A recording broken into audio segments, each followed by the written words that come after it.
నమస్కారం. అక్షర్ లిప్కి స్వాగతం. ఈరోజు జనవరి 28న భారతదేశ అత్యున్నత న్యాయస్థానం గురించి మనం తెలుసుకుందాం. భారతదేశ అత్యున్నత న్యాయస్థానం, దీనిని తెలుగు వాడుక భాషలో ఆంగ్ల పదం సుప్రీంకోర్టు అని ఎక్కువగా వాడతారు.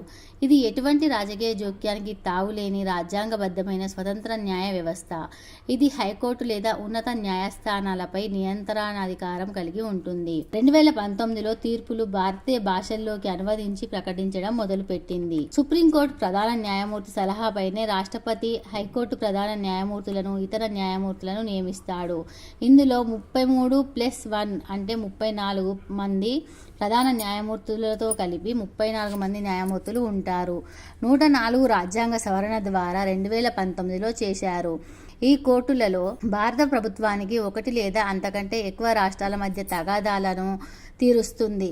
అలాగే భారత ప్రభుత్వం ఒకటి లేదా కొన్ని రాష్ట్రాలు ఒకవైపు, ఒకటి లేదా కొన్ని రాష్ట్రాలు ఇంకొక వైపు ఉన్నప్పుడు వాటి మధ్య తగాదాలను తీరుస్తుంది. 2 అంతకంటే ఎక్కువ రాష్ట్రాల మధ్య తగాదాలను పరిష్కరిస్తూ ఉంటాయి. ఇందులో సివిల్ కేసు అయినా, క్రిమినల్ కేసు అయినా, ఇతర ఏ కేసు అయినా ఉన్నత న్యాయస్థానంలో జరుగుతూ ఉన్న ఆఖరి తీర్పు అయిపోయినా ఎవరైనా ఈ న్యాయస్థానంలో ఫిర్యాదు చేసుకోవచ్చు. ఇకపోతే సుప్రీంకోర్టు న్యాయమూర్తికి పదవీ అర్హతలు ఏమి కావాలో చూద్దాం.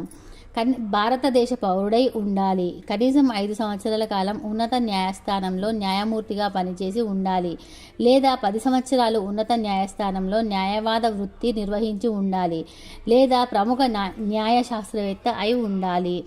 ఇవి సుప్రీంకోర్టు న్యాయమూర్తికి కావలసిన అర్హతలు. అధికార పరిధి. భారతదేశ సుప్రీంకోర్టు దేశంలో అత్యున్నతమైన న్యాయస్థానంగా పరిగణించబడుతుంది. భారతదేశ రాజ్యాంగంలోని అధ్యాయం 6వ భాగం 5వ పరిధిలో ఇది ఏర్పాటు చేయబడింది. భారతదేశం రాజ్యాంగం ప్రకారం ఒక సమాఖ్య కోర్టుగా, రాజ్యాంగ పరిరక్షణకర్తగా, అత్యున్నత ధర్మాసనంగా సుప్రీంకోర్టు విధులు నిర్వహిస్తోంది.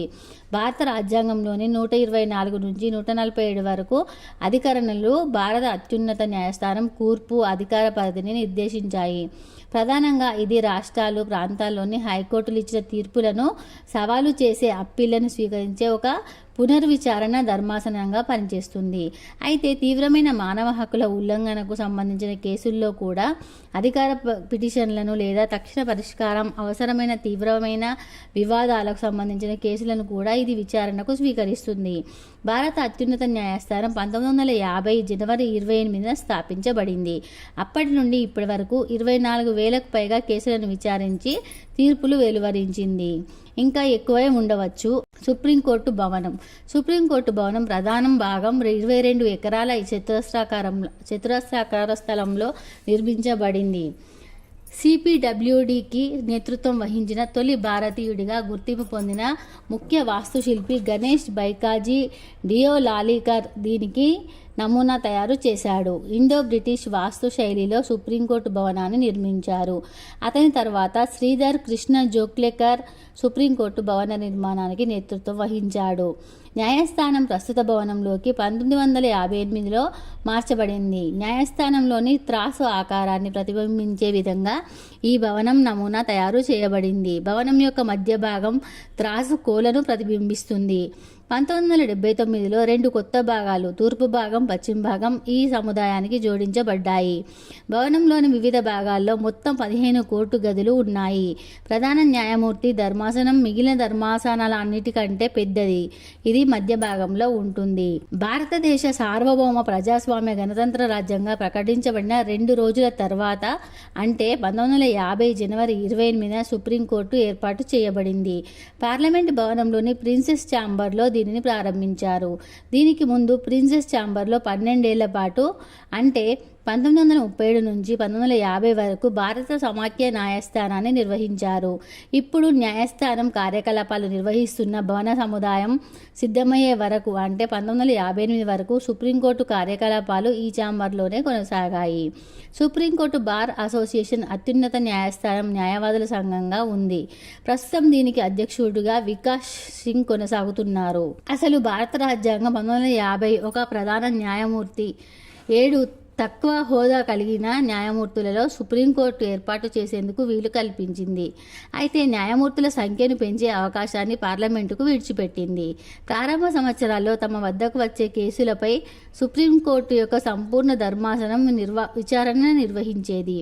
న్యాయస్థానం యొక్క పని పెరిగిపోవడం, కేసులు అధిక సంఖ్యలో పేరుకుపోవడంతో 1950లో మొత్తం న్యాయమూర్తుల సంఖ్య 8 వద్ద ఉండగా దానిని 1956లో 11కు, 1960లో 14కి, 1978లో 18కి, 1986లో 26కు, 2008లో 31కి, 2019లో 34 మందికి పెంచారు. న్యాయమూర్తుల సంఖ్య పెరగడంతో 2-3 న్యాయమూర్తులతో కూడిన చిన్న ధర్మాసనాలు విచారణలు జరపడం ప్రారంభమైంది. వీటిని డివిజన్ బెంచ్గా సూచిస్తారు. 5 న్యాయమూర్తులతో కూడిన ధర్మాసనం, దీనిని రాజ్యాంగ ధర్మాసనంగా సూచిస్తారు. అవసరమైన సమయంలో మాత్రమే ఒక అభిప్రాయ భేదం లేదా వివాదాన్ని పరిష్కరించేందుకు కొలువు తీరుతుంది. అవసరం ఏర్పడినప్పుడు ఏ చిన్న ధర్మాసనమైనా పెద్ద ధర్మాసనానికి కేసును బదిలీ చేయవచ్చు. భారత అత్యున్నత న్యాయస్థానంలో భారత రాష్ట్రపతి చేత నియమించబడిన భారత ప్రధాన న్యాయమూర్తి, గరిష్టంగా 30 మంది ఇతర న్యాయమూర్తులు ఉంటారు. ఇదిలా ఉంటే న్యాయమూర్తులను నియమించేందుకు అత్యున్నత న్యాయస్థానంతో రాష్ట్రపతి తప్పనిసరిగా సంప్రదింపులు జరపాలి. ఈ నియామకాలు సాధారణంగా అనుభవ ప్రతిపదికన ఎటువంటి రాజకీయ ప్రాధాన్యతలు లేకుండా జరుగుతాయి. సుప్రీంకోర్టు న్యాయమూర్తులు 65 ఏళ్ల వయసు వచ్చిన తర్వాత పదవి విరమణ చేస్తారు. సుప్రీంకోర్టుకు ఒక వ్యక్తి న్యాయమూర్తిగా నియమించబడాలంటే అతను తప్పనిసరిగా భారతీయుడై ఉండాలి. అంతేకాకుండా కనీసం 5 ఏళ్ల పాటు ఉన్నత న్యాయస్థానంలో న్యాయమూర్తిగా విధులు నిర్వహించి ఉండాలి, లేదా వరుసగా ఇటువంటి 2 లేదా అంతకంటే ఎక్కువ న్యాయస్థానాల్లో న్యాయమూర్తిగా పనిచేయాలి, లేదా కనీసం 10 ఏళ్ల పాటు ఏదైనా ఉన్నత న్యాయస్థానంలో న్యాయవాదిగా పనిచేయాలి, లేదా ఇటువంటి 2 లేదా అంతకంటే ఎక్కువ ఉన్నత న్యాయస్థానంలో వరుసగా 10 ఏళ్ల పాటు న్యాయవాదిగా పనిచేయాలి, లేదా రాష్ట్రపతి దృష్టిలో ఆ వ్యక్తి ఒక విలక్షణ న్యాయవేత్తగా పరిగణించబడాలి. ఒక ఉన్నత న్యాయస్థాన న్యాయమూర్తిని సుప్రీంకోర్టులో తాత్కాలిక ప్రత్యేక న్యాయమూర్తిగా నియమించేందుకు సుప్రీంకోర్టు లేదా హైకోర్టులో పదవి విరమణ చేసిన న్యాయమూర్తులను ఈ కోర్టులో న్యాయమూర్తులుగా నియమించేందుకు అవకాశాలు ఉన్నాయి. అత్యున్నత న్యాయస్థానంలో ఎప్పుడూ విస్తృతమైన ప్రాంతీయ ప్రాతినిధ్యం పాటించబడుతోంది. మైనారిటీ, మత, జాతులకు చెందిన వారు కూడా అత్యున్నత న్యాయస్థాన న్యాయమూర్తుల్లో భాగంగా ఉంటారు. 1987లో అత్యున్నత న్యాయస్థాన న్యాయమూర్తిగా నియమించబడిన మొదటి మహిళా జస్టిస్ ఫాతిమా బీవీ గుర్తింపు పొందింది. ఆమె తర్వాత న్యాయమూర్తులు సుజాత మనోహర్, రుమా పాల్లు కూడా అత్యున్నత న్యాయస్థానంలో మహిళా న్యాయమూర్తులుగా విధులు నిర్వహించారు. అత్యున్నత న్యాయస్థానంలో అడుగుపెట్టిన దళిత వర్గానికి చెందిన మొట్టమొదటి న్యాయమూర్తిగా కేజీ బాలకృష్ణన్ గుర్తింపు పొందాడు. 2000 సంవత్సరంలో అతను అత్యున్నత న్యాయస్థాన న్యాయమూర్తిగా నియమించబడ్డాడు. 2007లో అతను మొట్టమొదటి దళిత భారత ప్రధాన న్యాయమూర్తిగా గుర్తింపు పొందాడు. అసాధారణంగా న్యాయమూర్తులను బీపీ జీవన్ రెడ్డి, ఏఆర్ లక్ష్మణ్లను భారత్ లా కమిషన్ చైర్మన్లుగా నియమించబడ్డారు. వీరిలో ఎవరూ ప్రధాన న్యాయమూర్తిగా పనిచేయకపోవడం గమనార్హం.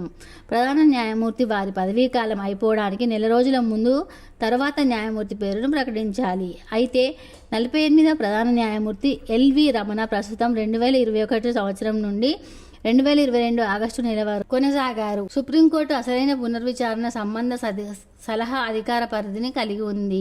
అసలు అధికార పరిధి అంటే ఏమిటి అనేది చూద్దాం. భారతదేశ ప్రభుత్వం 1 లేదా అంతకంటే ఎక్కువ రాష్ట్రాలు మధ్య ఏదైనా వివాదం, లేదా భారత ప్రభుత్వం రాష్ట్రం లేదా రాష్ట్రాలు ఒకవైపు, 1 లేదా అంతకంటే ఎక్కువ రాష్ట్రాలు మరోవైపు, అంటే త్రైపాక్షిక వివాదం లేదా 2 కంటే అంతకంటే ఎక్కువ రాష్ట్రాల మధ్య ఉన్న వివాదంపై ఇది ప్రత్యేక అసలు అధికార పరిధి అజమాయిషి కలిగి ఉంటుంది.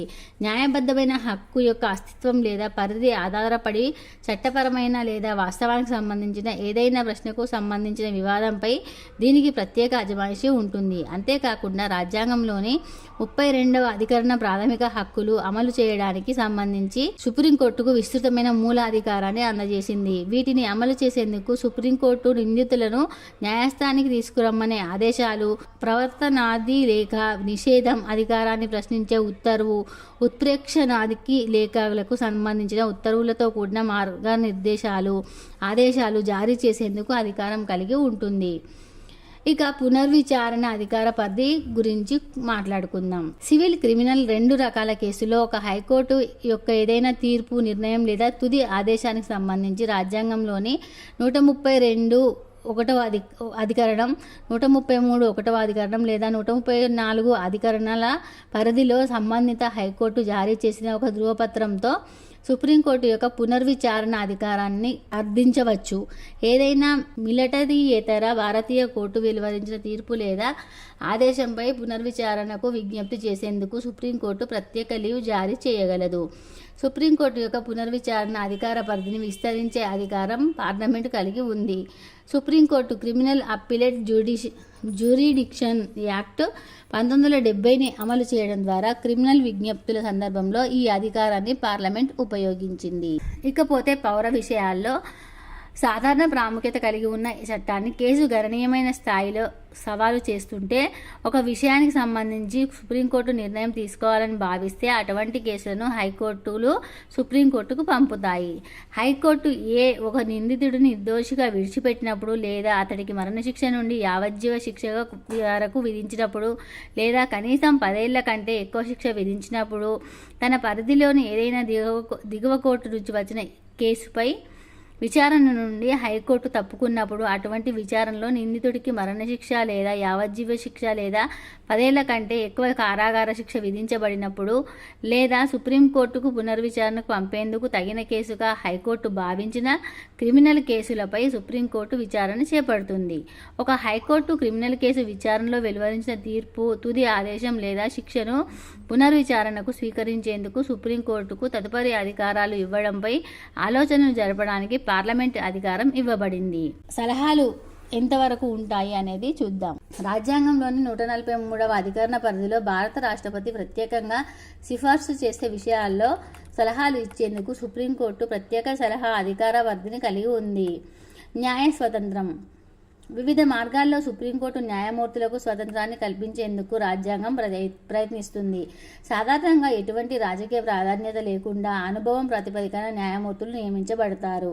సుప్రీంకోర్టులో ఒక న్యాయమూర్తిని తొలగించడానికి ఒక్కొక్క లోక్సభలో కనీసం 3/2 మంది సభ్యులు హాజరై ఓటింగ్లో మెజారిటీ సభ్యులు సంబంధిత న్యాయమూర్తి తొలగింపు ప్రతిపాదన మద్దతు ఇవ్వాలి. అనంతరం అదే సమావేశ కాలంలో రాష్ట్రపతి సమ్మతిపై జారీ చేసిన ఆదేశాలతో నిరూపించబడిన దుష్ప్రవర్తన లేదా అసమర్థత ప్రాతిపదికన సుప్రీంకోర్టులో ఒక న్యాయమూర్తిని తొలగించవచ్చు. సుప్రీంకోర్టు న్యాయమూర్తి యొక్క జీతభత్యాలు, నియామకం కూడా తర్వాత తగ్గించలేరు. సుప్రీంకోర్టులో ఒక న్యాయమూర్తిగా ఉన్న వ్యక్తి మరే ఇతర న్యాయస్థానంలో లేదా భారతదేశంలోని మరే ఇతర అధికారిక యంత్రాంగంలో పనిచేయడం నిషేధించబడింది. ధిక్కారాన్ని శిక్షించే అధికారాలు.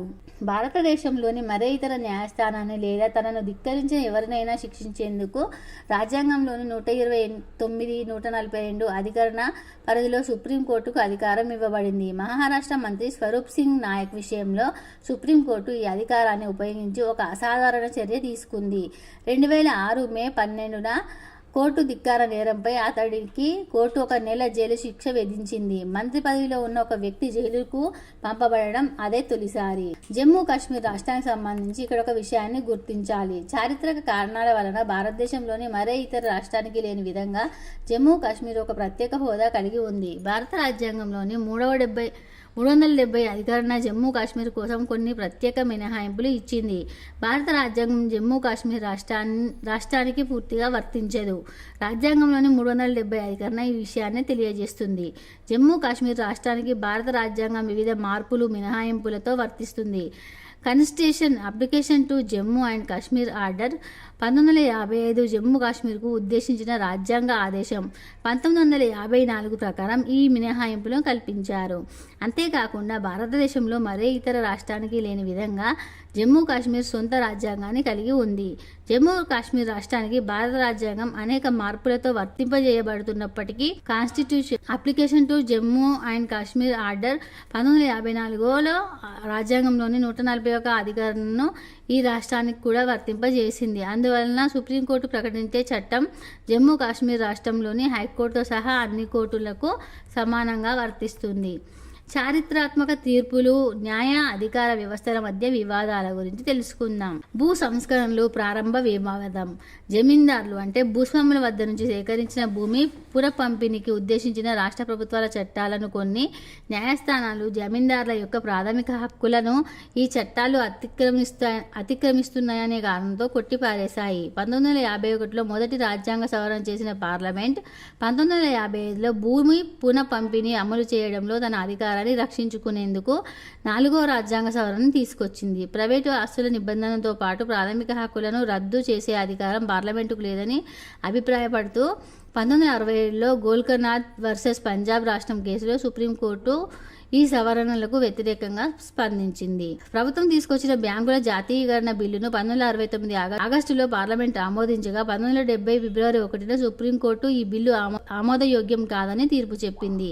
భారతదేశంలోని పాత రాచరిక రాష్ట్రాలకు చెందిన మాజీ పాలకుల పట్టాలు, ప్రత్యేక అర్హతలు, వారికి చెల్లించే భత్యాలను రద్దు చేసిన రాష్ట్రపతి ఆదేశాన్ని 1970 సెప్టెంబర్ 7న సుప్రీంకోర్టు రాజ్యాంగ విరుద్ధంగా తిరస్కరించింది. సుప్రీంకోర్టు నిర్ణయాలకు స్పందనగా 1971లో భారత పార్లమెంటు రాజ్యాంగంలోని ఎటువంటి నిబంధన అయినా ప్రాథమిక హక్కుతో సవరించేందుకు తనకు వీలు కల్పించే ఒక సవరణను ఆమోదించింది.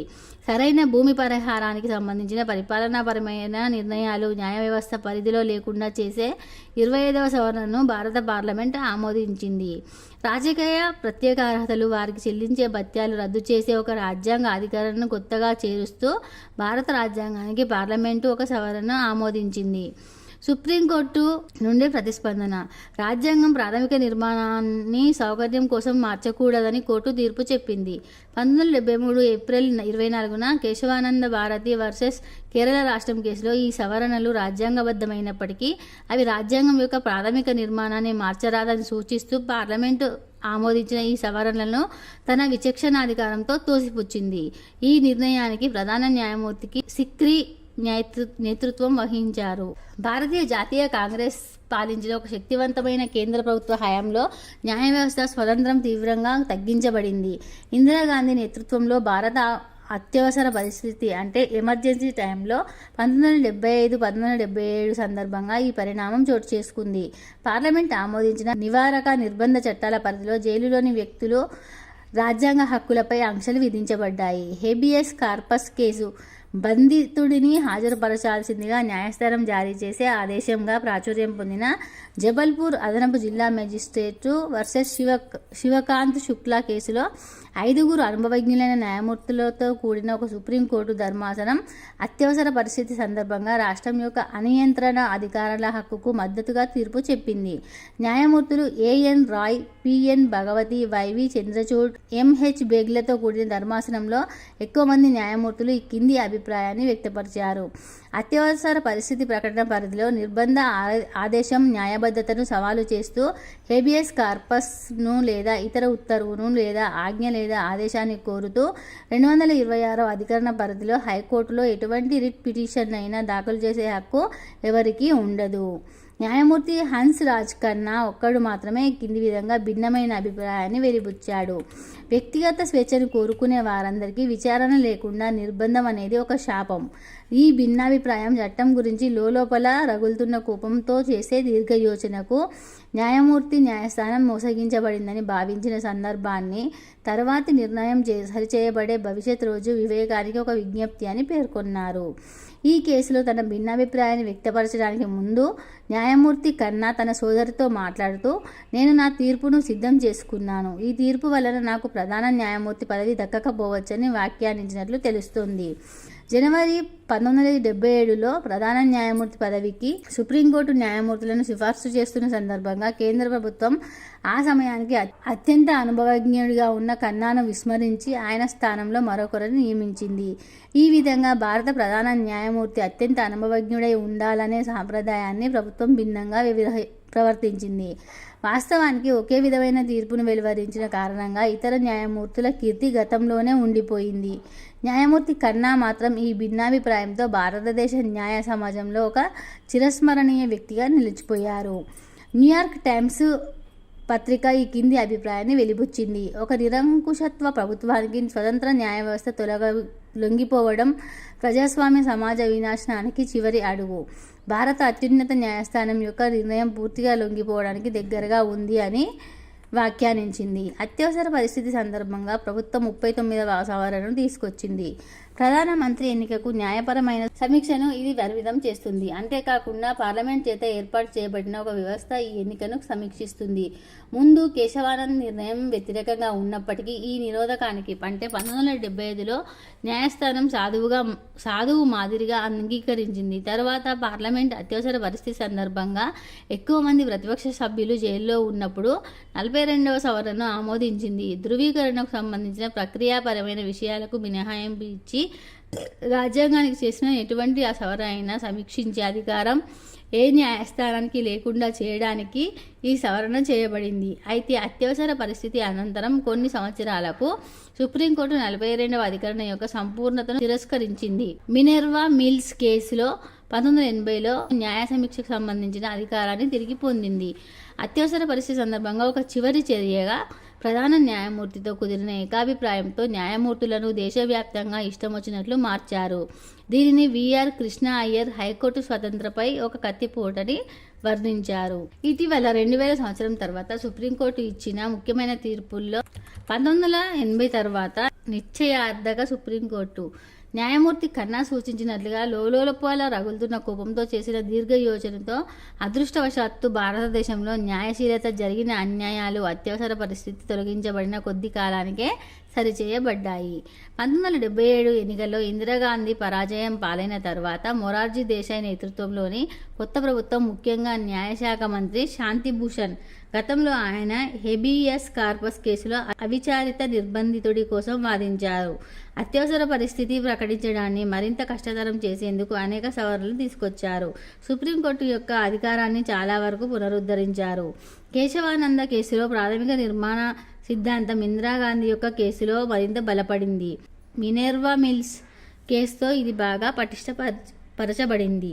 అత్యవసర పరిస్థితి తర్వాత రాజ్యాంగంలోని 21వ అధికరణం జీవనం వ్యక్తిగత స్వేచ్ఛకు సంబంధించి సుప్రీంకోర్టు ఇచ్చిన సృజనాత్మక విస్తృత అర్థ వివరణ ప్రజాహిత వాద్యానికి ఒక కొత్త న్యాయశాస్త్ర మీమాంసను పెంపొందించింది. ఈ పరిణామం పరిమితం చేయని అనేక ముఖ్యమైన ఆర్థిక సామాజిక హక్కులతో సహా రాజ్యాంగబద్ధంగా రక్షించబడిన అమలు చేయలేని హక్కులు, ఉచిత విద్య, జీవనోపాధి, పరిశుభ్ర పర్యావరణం, ఆహారం, అనేక ఇతర హక్కులను బాగా ప్రోత్సహించింది. పౌర రాజకీయ హక్కులు ఇవి భారత రాజ్యాంగంలోని ప్రాథమిక హక్కుల విభాగంలో సాంప్రదాయబద్ధంగా పరిరక్షించబడ్డాయి కూడా విస్తరించబడ్డాయి. వీటికి మరింత మెరుగైన భద్రత లభించింది. ఈ కొత్త అర్థ వివరణలు అనేక ముఖ్యమైన సమస్యలపై వాద్యం దాఖలు చేసేందుకు విస్తృత అవకాశం కల్పించాయి. ఏడీఎం అబ్బు జబల్పూర్ కేసులో అత్యవసర పరిస్థితి సందర్భంలో కూడా జీవించే హక్కును తీసుకోరాదని తీర్పు చెప్పిన న్యాయమూర్తుల్లో 21వ అధికరణకు విస్తరించిన అర్థ వివరణకు మార్గదర్శకుడిగా గుర్తింపు పొందిన మాజీ ప్రధాన న్యాయమూర్తి పిఎన్ భగవతి కూడా ఒకరు కావడం గమనార్హం. 2000 సంవత్సరం తర్వాత సుప్రీంకోర్టు ఇచ్చిన ముఖ్యమైన తీర్పుల్లో కోయిల్లో కేసు ఐఆర్ కోయిల్హో వర్సెస్ తమిళనాడు రాష్ట్ర ప్రభుత్వం తీర్పు 2007 జనవరి 11 ఇవ్వబడింది. 9 మంది న్యాయమూర్తితో కూడిన సుప్రీంకోర్టు ధర్మాసనం సంపూర్ణ ఏకాభిప్రాయంతో ప్రాథమిక నిర్మాణ సిద్ధాంతాన్ని మరొకసారి నొక్కి వక్కానించింది. మాజీ ప్రభుత్వ న్యాయమూర్తి సోరాబ్జీ ఈ తీర్పుపై మాట్లాడుతూ ఐఆర్ కోయల్హో కేసులో సుప్రీంకోర్టు తీర్పు ప్రాథమిక నిర్మాణ సిద్ధాంతాన్ని పునరుద్ఘాటించిందన్నారు. వాస్తవంలో కోర్టు మరింత ముందుకు వెళ్లి న్యాయస్థానం రాజ్యాంగం యొక్క ప్రాథమిక నిర్మాణంగా పరిగణిస్తున్న ఎటువంటి ప్రాథమిక హక్కునైనా ధిక్కరించే రాజ్యాంగ సవరణను దాని యొక్క ప్రభావం పరిణామాల ఆధారంగా తిరస్కరించవచ్చని అభిప్రాయపడింది. ఈ తీర్పు నిర్దిష్ట ప్రాథమిక హక్కుల సిద్ధాంతాలకు సంబంధించి పార్లమెంటు యొక్క రాజ్యాంగ అధికరణపై మరింత పరిమితులు విధించింది. ప్రాథమిక హక్కులను అతిక్రమించే విధంగా రాజ్యాంగాన్ని సవరణ చేయరాదని గోలక్నాథ్ కేసులో వెల్లడించిన నిర్ణయాన్ని వాస్తవానికి కోయెల్హో కేసులో తీర్పులో పునరుద్ధరించింది. ఈ తీర్పు కేశవానంద భారతి కేసులో తీర్పుకు ఇది వ్యతిరేకంగా ఉంది. బాగా గౌరవించబడిన ఈ తీర్పు స్పష్టతకు అనుకూలంగా లేదు. ఇది హక్కుల పరీక్ష సారాంశం వంటి అస్పష్ట అంశాలను పరిచయం చేసింది. 21, 14, 19 అధికారుల నిబంధనలు వాటి కింద అంతర్లీనంగా ఎటువంటి నియమాలు ఉన్నాయి అనే అంశాలను వ్యక్తపరిచింది. కోయెల్హో తీర్పును వివరించడంలో తదుపరి చిక్కులను చూసేందుకు ప్రవక్తల అవసరం లేదు. ఇది ప్రబలమైన అనుమానాన్ని కలిగిస్తుంది. ప్రసిద్ధ భారతీయ బ్లాగు లా అండ్ అదర్ థింగ్స్లో పేర్కొనబడినట్లు ఓస్లోలో జరిగిన ఒక కార్యక్రమంలో ఈ విషయం ప్రస్తావించబడింది. అశోక్ కుమార్ ఠాగూర్ వర్సెస్ భారత సమైక్య కేసులో 5 న్యాయమూర్తులతో కూడిన సుప్రీంకోర్టు ధర్మాసనం మరో ముఖ్యమైన తీర్పును వెలువరించింది. ఈ కేసులో ధర్మాసనం సంపన్న శ్రేణి ప్రమాణాలకు సంబంధించి కేంద్రీయ విద్యా సంస్థల ప్రవేశాల్లో రిజర్వేషన్ల చట్టం 2006ను సమర్థించింది. ముఖ్యంగా అమెరికా సంయుక్త రాష్ట్రాల సుప్రీంకోర్టు సమీక్షకు ఆచరించే కఠిన పరిశీలన ప్రమాణాలను అనుసరించేందుకు న్యాయస్థానం నిరాకరించింది. ఇదే సమయంలో Anuj Garg versus hotel association of India 2007 కేసులో న్యాయస్థానం కఠిన పరిశీలన ప్రమాణాలు వర్తింపచేసింది. ఆరావళి గోల్ఫ్ కోర్సు ఇతర కేసుల్లో సుప్రీంకోర్టు ముఖ్యంగా న్యాయమూర్తి మార్కండేయ కట్టు క్రియాశీల పాత్ర తీసుకోవడం గురించి అభ్యంతరాలు వ్యక్తం చేసింది. ఇక న్యాయమూర్తుల అవినీతి దుష్ప్రవర్తన గురించి మాట్లాడుకుందాం. 2008లో సుప్రీంకోర్టును వరుసగా వివాదాలు చుట్టుముట్టాయి. న్యాయ వ్యవస్థ అగ్రభాగంలో తీవ్రమైన అవినీతి ఆరోపణలు, పన్ను చెల్లింపుదారుల డబ్బుతో విలాసవంతమైన వ్యక్తిగత సెలవులు అనుభవించడం, వ్యక్తిగత ఆస్తి వివరాలను బహిర్గతం చేసేందుకు నిరాకరించడం, న్యాయమూర్తుల నియామకంలో రహస్యాల నుంచి సమాచార హక్కు చట్టం కింద కూడా తమ ఆస్తి వివరాలు బయటపెట్టకపోవడం వరకు ప్రతి అంశం వివాదాస్పదమైంది. భారత ప్రధాన న్యాయమూర్తి కేజీ బాలకృష్ణన్ తన పదవిపై చేసిన వ్యాఖ్యలు కూడా విమర్శలకు పాత్రమయ్యాయి. తన పదవి ప్రజాసేవకుడి హోదా కాదని, ఇది ఒక రాజ్యాంగ అధికారమని ఆయన వ్యాఖ్యానించారు. ఆయన తర్వాత తన వ్యాఖ్యలను వెనక్కు తగ్గారు. విధులను నిర్వహించడంలో విఫలమవుతుండడంపై అప్పటి భారత రాష్ట్రపతి ప్రతిభా పాటిల్, మాజీ రాష్ట్రపతి ఏపీజే అబ్దుల్ కలాం ఇద్దరి నుంచి తీవ్ర విమర్శలు ఎదుర్కొంది. ప్రధానమంత్రి డాక్టర్ మన్మోహన్ సింగ్ న్యాయ వ్యవస్థలో అవినీతి ప్రధాన సవాలుగా ఉందని, దీనిని తక్షణమే నిరోధించాల్సిన అవసరం ఉందని అప్పట్లో సూచించారు. భారత ప్రభుత్వం కేంద్ర మంత్రివర్గ దేశ ప్రధాన న్యాయమూర్తి నేతృత్వంలో జాతీయ న్యాయమండలి పేరుతో ఒక కమిటీని ఏర్పాటు చేసేందుకు ఇటీవల న్యాయమూర్తుల విచారణ అంటే సవరణ బిల్లును 2008లో పార్లమెంటులో ప్రవేశపెట్టింది. ఇది హైకోర్టు, సుప్రీంకోర్టు న్యాయమూర్తులపై వచ్చిన అవినీతి దుష్ప్రవర్తన ఆరోపణలపై దర్యాప్తు జరపనుంది. అయితే ఈ బిల్లు కూడా హాస్యాస్పదంగా ఉందని, ప్రజలను నోరు నొక్కేందుకు, ఆరోపణలు అణిచివేసేందుకు ఇది ఉద్దేశించబడిందనే ఆరోపణలు వచ్చాయి. బిల్లు ప్రకారం న్యాయమూర్తులతో కూడిన ఒక కమిటీ న్యాయమూర్తులపై వచ్చిన ఆరోపణలు విచారిస్తుంది. భారత ప్రధాన న్యాయమూర్తి లేదా పదవీ విరమణ చేసిన న్యాయమూర్తులపై ఎటువంటి విచారణ చేపట్టరాదు. ఇది సహజమైన న్యాయ సిద్ధాంతాలకు విరుద్ధం. న్యాయమూర్తులపై చేసిన ఏదైనా ఫిర్యాదు పసలేనిదని లేదా విసిగించేదని తేలితే సదరు ఫిర్యాదు చేసిన పౌరుడికి శిక్ష లేదా జరిమానా విధించవచ్చు. ఈ చర్యలు న్యాయమూర్తులపై వాస్తవమైన ఫిర్యాదులు చేయాలనుకునే వారిని నిరుత్సాహపరిచేవిగా ఉన్నాయి. సీనియర్ న్యాయమూర్తులు న్యాయమూర్తి BN Agarwal, VS Sirpurkar, GS Singhvi సభ్యులుగా ఉన్న సుప్రీంకోర్టు ధర్మాసనం ఈ విధంగా అభిప్రాయపడింది. న్యాయమూర్తులందరూ అవినీతి కలంకం లేనివారు అని మేము ధృవీకరించడం లేదు. నల్లగొర్రెలు అన్ని చోట్ల ఉంటాయి. ఇక్కడ ఏ స్థాయిలో అవినీతి ఉందనేది మాత్రమే ప్రశ్న. సుప్రీంకోర్టు న్యాయమూర్తి అగర్వాల్ ఇలా అన్నారు. రాజకీయ నాయకులు, న్యాయవాదులు, సమాజం నడవడిక సంగతేంటి? మేము అవినీతి జరుగుతున్న సమాజం నుంచే వచ్చాం, స్వర్గం నుంచి దిగి రాలేదు. చూసేందుకు ఇక్కడ మీరే స్వర్గం నుంచి దిగి వచ్చినట్లు అనిపిస్తుంది. అందువల్లనే మాపై ఆరోపణలు చేస్తున్నారు అని అన్నారు. అలాగే న్యాయమూర్తి అరిజిత్ పసాయత్, న్యాయమూర్తి విఎస్ సిర్పుర్కార్, న్యాయమూర్తి జిఎస్ సింఘ్వీలతో కూడిన సుప్రీంకోర్టు ధర్మాసనం ఎవరైనా న్యాయమూర్తి యొక్క సర్వశ్రేష్ఠ యోగ్యత గురించి కాకుండా కొంతమంది న్యాయమూర్తులు చాలా నిజాయితీపరులుగా పౌరులు వర్గీకరించడం వలన ఇటువంటి పరిస్థితి వచ్చింది. ఇది వ్యవస్థ వేళ్లు పెకిలించేందుకు మనం సరైన పద్ధతిగా గుర్తించాలి. ఇప్పుడున్న విధానం పాతబడిపోయిందా? కొన్ని చిన్న చిన్న మార్పులతో ఈ విధానం ఇప్పటికీ సమర్థవంతంగా ఉంటుందా అని వ్యాఖ్యానించారు. అలాగే న్యాయమూర్తి జిఎస్ సింఘ్వీతో సుప్రీంకోర్టు ధర్మాసనం వేర్లు పాతుకుపోయింది, పడిపోతున్న ప్రమాణాలను సూచిస్తున్న విచారణ నుంచి తమకు రక్షణ కల్పించుకోవాలని న్యాయమూర్తుల కోరికను ప్రశ్నిస్తున్న సీనియర్ న్యాయవాది అనిల్ దేవాన్, సోలిసిటర్ జనరల్ జిఈ హవాన్వాతిలతో న్యాయమూర్తులు ఏకీభవిస్తున్నట్లు కనిపించింది. సీనియర్ ప్రభుత్వ అధికారులు భారత మాజీ రాష్ట్రపతి ఏపీజే అబ్దుల్ కలాం కేసులు సుదీర్ఘకాలం పరిష్కారానికి నోచుకోని పరిస్థితి కొనసాగితే పౌరులు న్యాయ వ్యవస్థేతర చర్యలను ఆశ్రయిస్తారు అని అన్నారు. ఆనాటి రాష్ట్రపతి ప్రతిభా పాటిల్ న్యాయ సంస్కరణలపై జరిగిన ఒక సదస్సులో మాట్లాడుతూ న్యాయం అందించడంలో జరుగుతున్న జాప్యం నుంచి న్యాయ వ్యవస్థ తప్పించుకోలేదు, దీనివలన ఘాతుకాలు ప్రోత్సహించబడే భయంకరమైన ప్రమాదం ఉంది అని అన్నారు.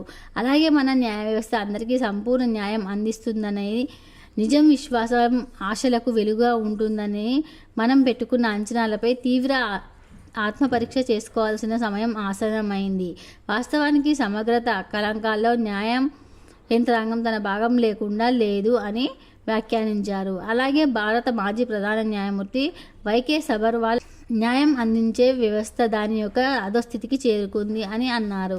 అలాగే లోక్సభ స్పీకర్ మీరా కుమార్ ఈ దేశ పౌరాలిగా అనేక దశాబ్దాల అనుభవం ఉన్న న్యాయవాదిగా నాకు ఒక న్యాయ వ్యవస్థ అధికారిపై ఆరోపణలకు సంబంధించి గుసగుసలు వినిపించినా కూడా వేదన కలిగిస్తుంది. అయితే నిజమేమిటంటే న్యాయ వ్యవస్థల అధికారాలపై ఆరోపణలు వాస్తవికత సంతరించుకుంటున్నాయి.